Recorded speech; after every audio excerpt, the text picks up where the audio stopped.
Thank you all for joining the Tele-Town Hall with Bill Hagerty and the Honorable Marilyn Musgrave, Vice President of Government Affairs for the Susan B. Anthony List Candidate Fund PAC. We've got Tennesseans all across the state joining us today, and we're grateful you made the time to join us. If you have a question, please dial *3. With that, I'm going to turn it over to President Trump-endorsed U.S. Senate candidate Bill Hagerty. Thank you. I'm delighted Marilyn will be able to provide Tennesseans with an update on Susan B. Anthony List Candidate Fund PAC's latest issues campaigns and how they are working to support the right to life. As a Christian conservative who's 100% pro-life, I'm honored and humbled that SBA List Candidate Fund PAC joins President Trump in endorsing me. They are one of the foremost pro-life organizations in America and are on the front lines of protecting life each and every day. President Trump is the most fearless pro-life president in American history.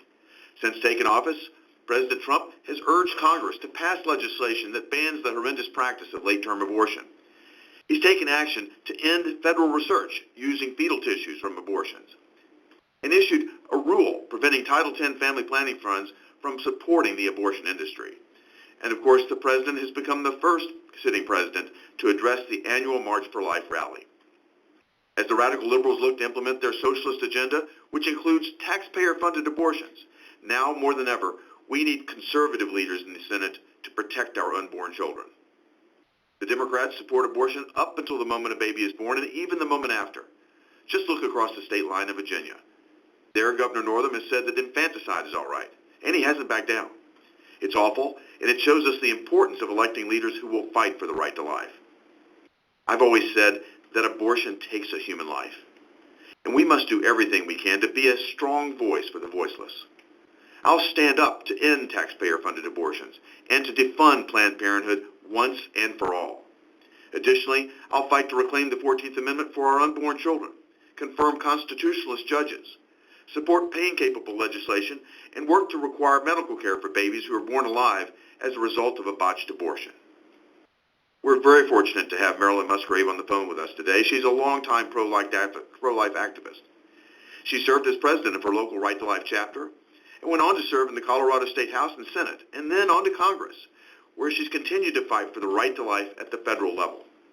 Now, at SBA List Candidate Fund PAC, she works with a national network of more than 830,000 Americans to advance pro-life values that we all share.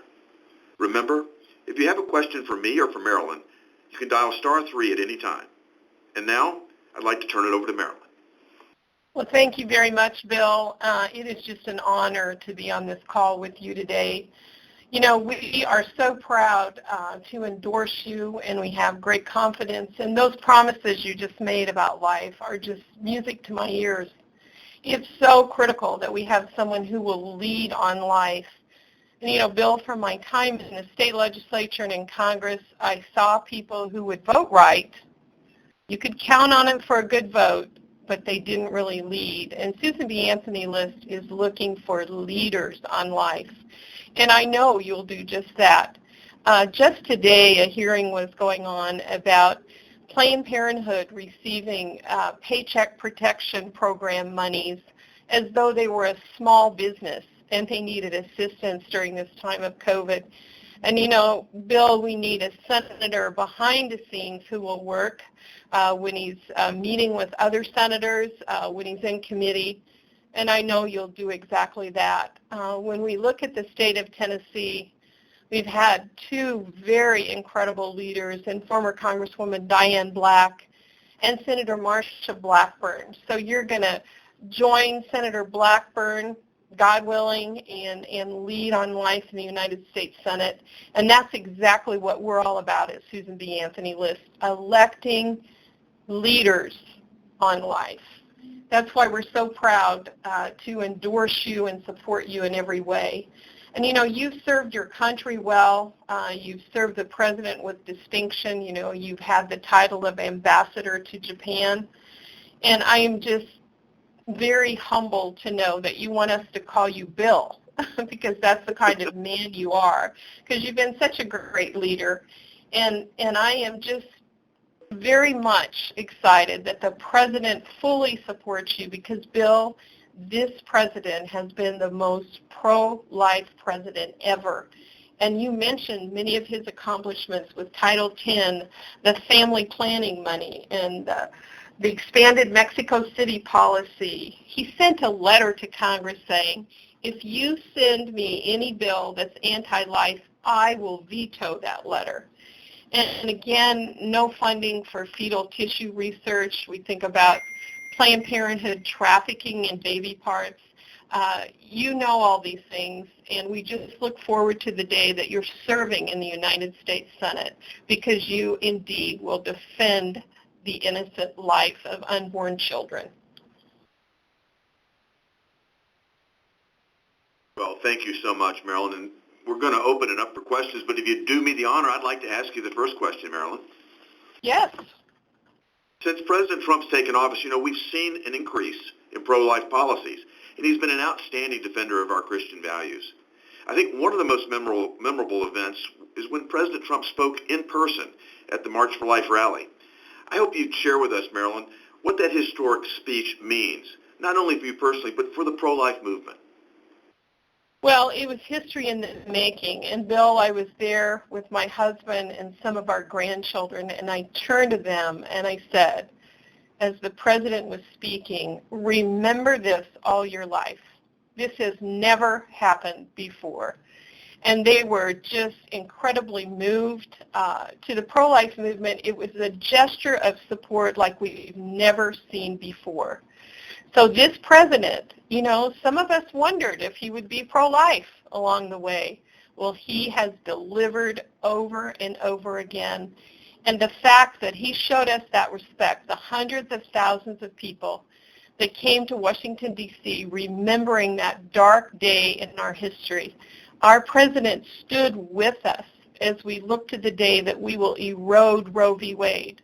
Hopefully it will be overturned, and this country will embrace innocent life.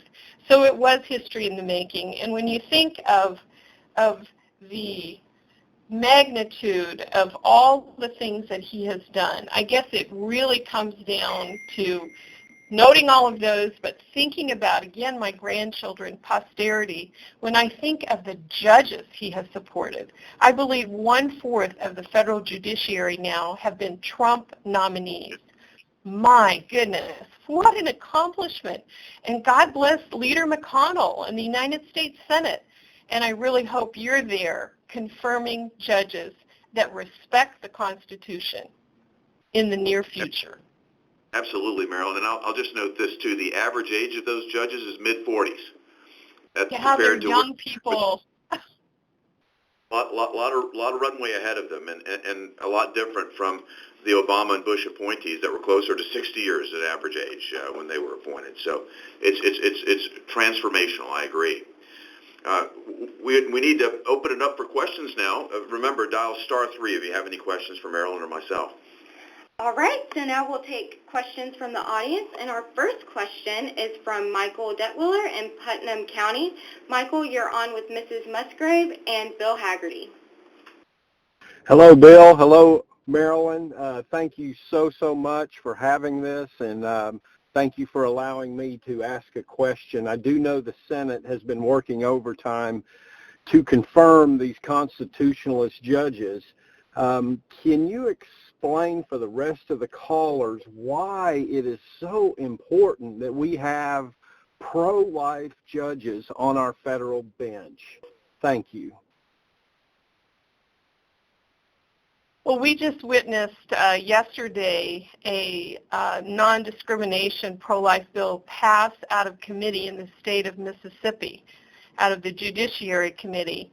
And as we look around the country, pro-life laws are passing, and then many of them are being challenged. And it's very important that the states pass these pro-life laws, and when we get a circuit split, more likely to head to the Supreme Court. But as we look to eroding Roe, overturning Roe, these actions at the states are critical. And when these things go to the federal courts, it is so important that we have strict constitutionalist judges serving there, and to think of what this president has accomplished with this is absolutely amazing. And I'm looking forward to the future when it will be even better. We have to reelect this president. We have to keep the Senate in a pro-life majority. And who knows, this president may have opportunity to appoint yet another person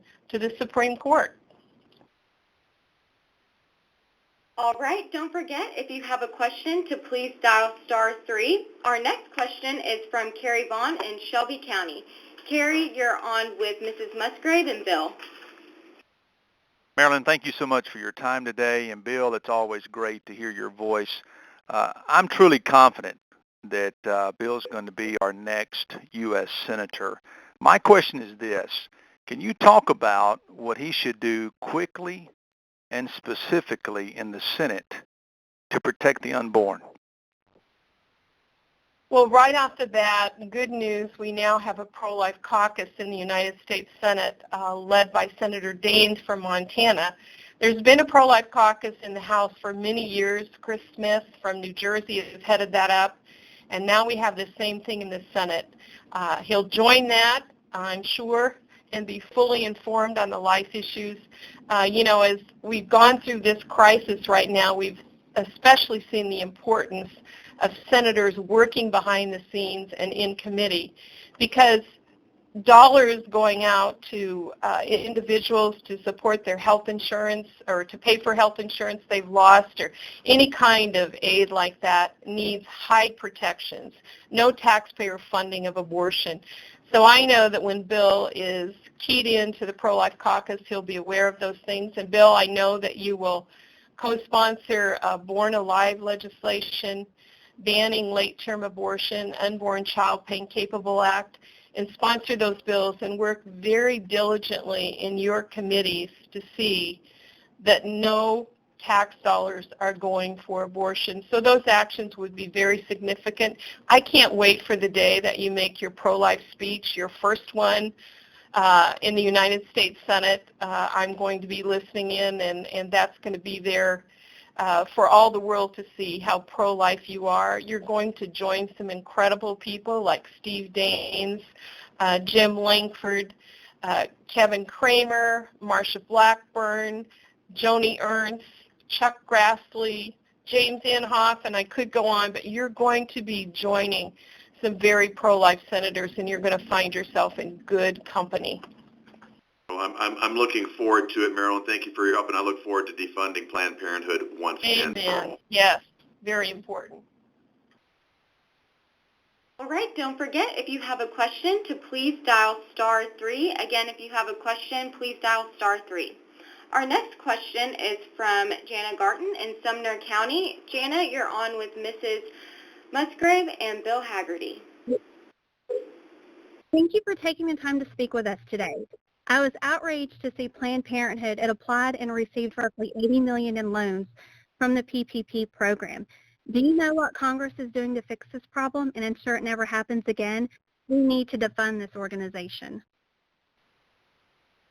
Well, as a matter of fact, all of us in the pro-life community were absolutely outraged. For Planned Parenthood to pretend that they're a small business is just beyond the pale.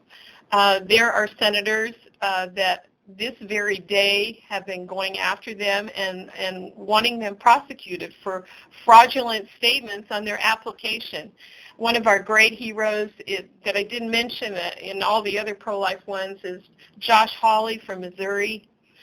Boy, what an upgrade when we went from Claire McCaskill to Josh Hawley.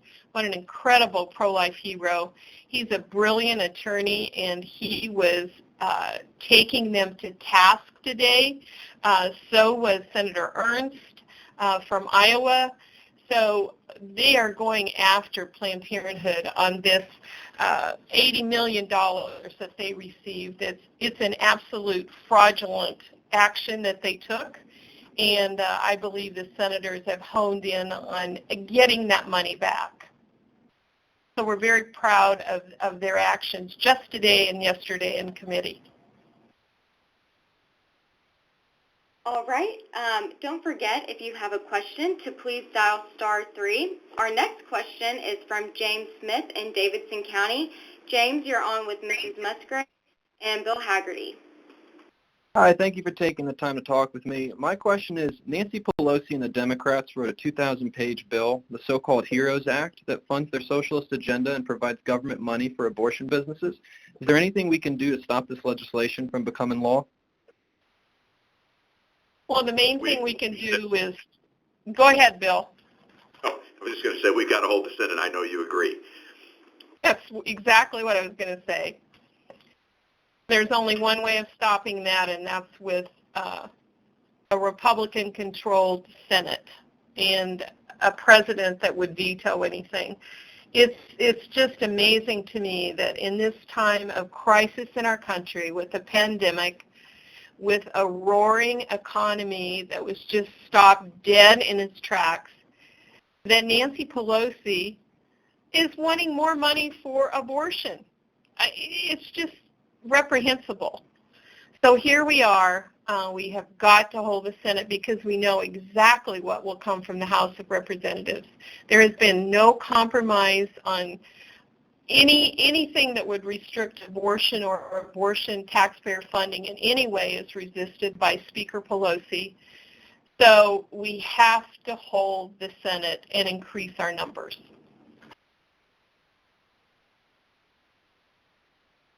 All right. Please don't forget, if you have a question, to dial *3.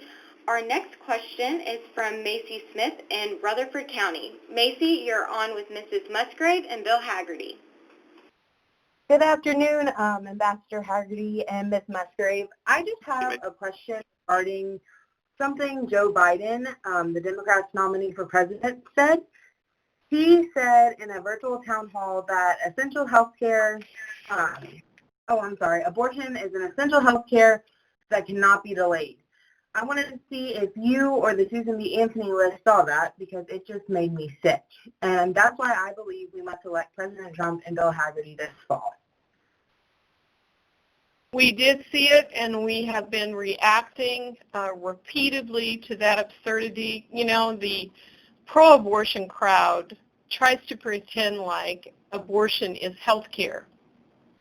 Abortion is not health care, and it certainly is not essential. And we were so proud of the governors that said, no, it is not essential. And we are repeatedly fighting the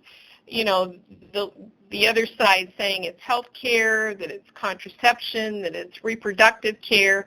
No, it is taking the life of an innocent unborn child. And we need to say what abortion is, and we need to work very hard to protect those precious unborn children. I couldn't agree more, Marilyn. And, you know, a lot of my friends here in Tennessee have heard me say this before, but abortion isn't health care. It takes a human life. And we absolutely have got to see what the Democrats' platform for what it is. It's just unbelievable. And for these governors to say that churches are not essential, while abortion clinics and liquor stores, or you name it, are, it's been very hard for people in Tennessee to accept this. And I'm so glad we're opening back up and getting our religious freedoms back as well. I think people's voices are going to be even stronger coming out of this after seeing so clearly where the Democrats stand. I agree. They've exposed their true beliefs better than we ever could have. And we know exactly where they stand on abortion. Abortion for any reason, at any time in the pregnancy, paid for by your tax dollars. And, oh, yes, by the way, even after birth, if the baby survives a failed abortion. That's how extreme they are. And it's exactly what the American voter needs to know, how extreme the other side is on abortion, and there are no restrictions whatsoever. It looks like we have time for one more question, and our last question will be from Samantha Green in Murray County. Samantha, you're on with Mrs. Musgrave and Bill Hagerty. Hi, thank you so much for taking my question. So do you have any updates on the lawsuits that were filed against President Obama's abortion mandates, such as Little Sisters of the Poor?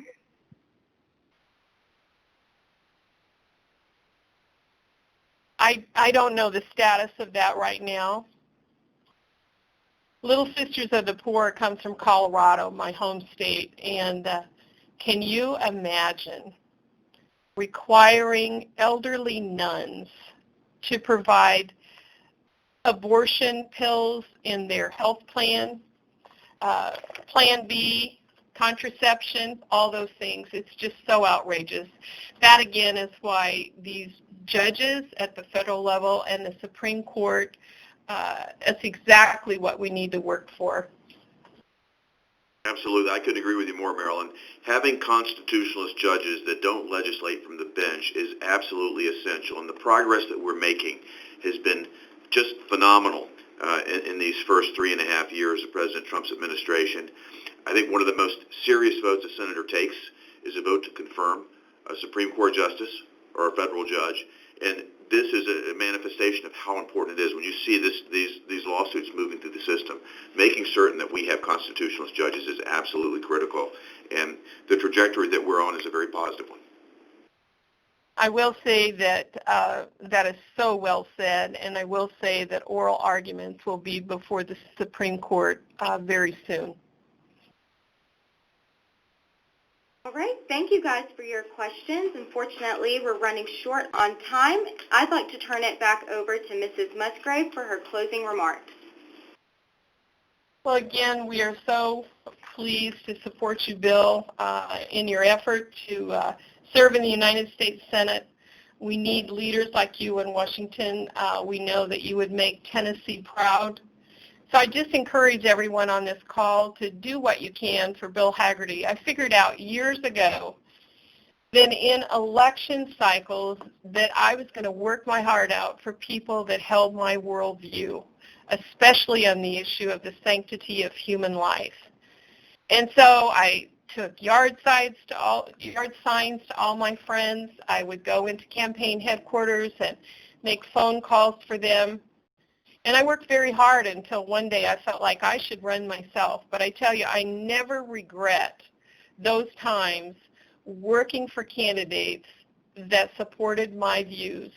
And what a wonderful thing to go visit them after they're elected and know that you don't have to lobby them on any pro-life legislation. You know exactly where they'll be. They'll be there fighting for life, fighting for the precious unborn child. And Bill, I know that's exactly what you will do. And what a pleasure to be on this town hall meeting with you and to know that you're not going to disappoint. People need to work hard for you because we need you in the United States Senate. Well, thank you so much, Marilyn. It is a real privilege to be with you today, and I want to thank everybody that was able to join us on this call. We appreciate, Marilyn, the wonderful update that you've given us, the latest from the Susan B. Anthony List Candidate Fund PAC, and for the work that you do every day to support the pro-life movement. I am honored and humbled to have the SBA List Candidate Fund PAC's endorsement. And as a Christian conservative, a father of 4 who's 100% pro-life, I'll continue to be a voice for the voiceless.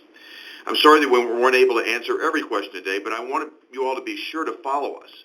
And if you got any issues or questions, reach out to me, Bill at BillHagerty.com. Also, follow us on the website. I just recently released a policy plan there on how I'm going to support the right to life. It's at www.teamhagerty.com. And please follow us on Facebook, Twitter, Instagram, Snapchat, and YouTube. It's at Bill Hagerty TN. I need your help. The word of mouth that you can help circulate, your voices, telling your friends, putting yard signs in your yard, bumper stickers in your car, all of that will be so critically important to us getting the word out and making our campaign successful. We've got the right message. Early voting starts, I think, in just 36 days. So thank you for keeping us in your prayers. Thank you for all of your help. And I urge you to get involved with SBA List Candidate Fund PAC. They're a great organization doing a lot of really important work. You can find them on Facebook at Susan B. Anthony List and on Twitter at SBA List. Thank you again for joining us today. All right, that concludes today's Tele-Town Hall. Thank you for joining.